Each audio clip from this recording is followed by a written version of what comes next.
Despite being most known to the general public for his only headline hit, this artist had a lengthy and incredibly productive career behind the scenes as a songwriter and producer, accumulating a string of soul songs until his untimely passing at the age of 39. The centerpiece of today's video is all about Van McCoy.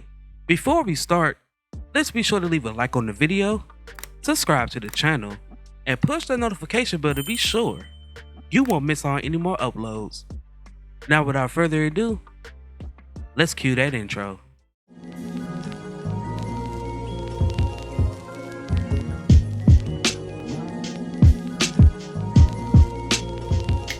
Born Van Allen Clinton McCoy on January 6, 1940 in Washington, D.C., the second child of Norman McCoy Sr. and Lillian Ray, he learned to play the piano at an early age and sang in the Metropolitan Baptist Church Choir as a child. By the age of 12, he had started writing his own songs and performing in local amateur shows with his older brother, Norman Jr. While attending Theodore Roosevelt High School, the two brothers founded the Starlighters, a DOO-WOP group with two other friends. They made a novelty dance single called The Berlin in 1956.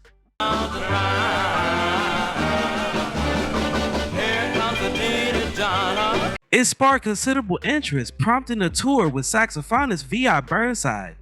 In 1959, the Starlighters released 3 singles for N Records, including I Cried.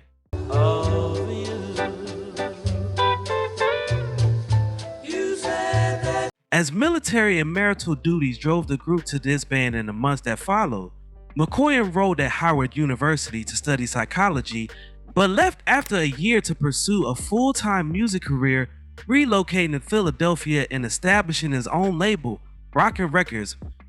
McCoy's first solo record, Mr. DJ, was released by Rockin' Records in 1959. Mr. DJ, if she hears it. While the album was not a big hit, it piqued the interest of Scepter Records owner Florence Greenberg, who employed him as a staff writer and an NR rep.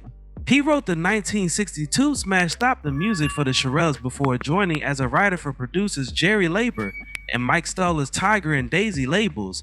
Over the next several years, McCoy penned a series of hits, among them Jackie Wilson's I Get the Sweetest Feeling, Gladys Knight, and The Pits Giving Up.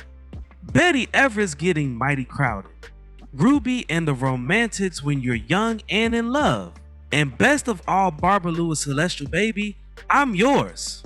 With then girlfriend Kendra Spotswood, he also wrote, produced, and performed a series of pseudonymous singles, including the passage You Don't Know Baby, Jack and Jill's Two of a Kind, and the fantastic Fantastics Gee What a Boy. Since McCoy signed with Columbia in 1966 to record a solo album, the Mitch Miller produced Nighttime is a Lonely Time the following year, he founded his own short-lived label Vando, as well as his own production firm Van McCoy Productions.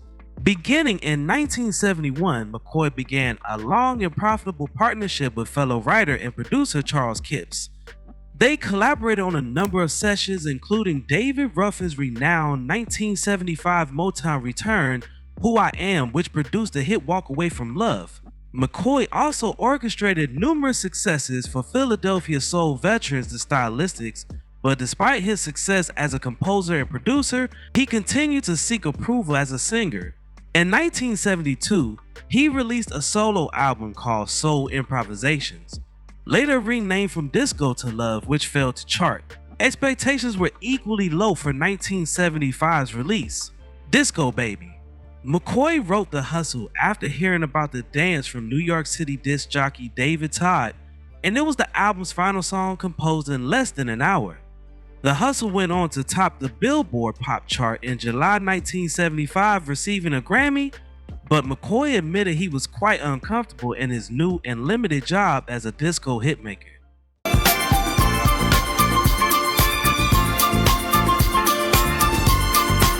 A series of follow-up albums, including The Disco Kid, 1976's The Real McCoy, Rhythms of the World, and 1979's Lonely Dancer, failed to recapture The Hustle's massive popularity. He gradually faded back into the shadows, producing new talent such as Faith, Hope, and Charity.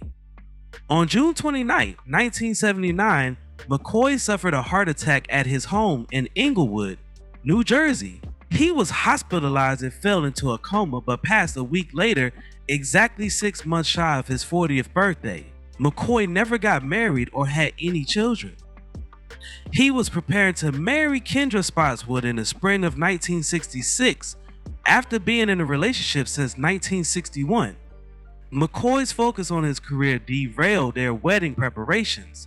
Although he didn't have kids, he did adore his brother's 4 children and would shower them with gifts from his travels.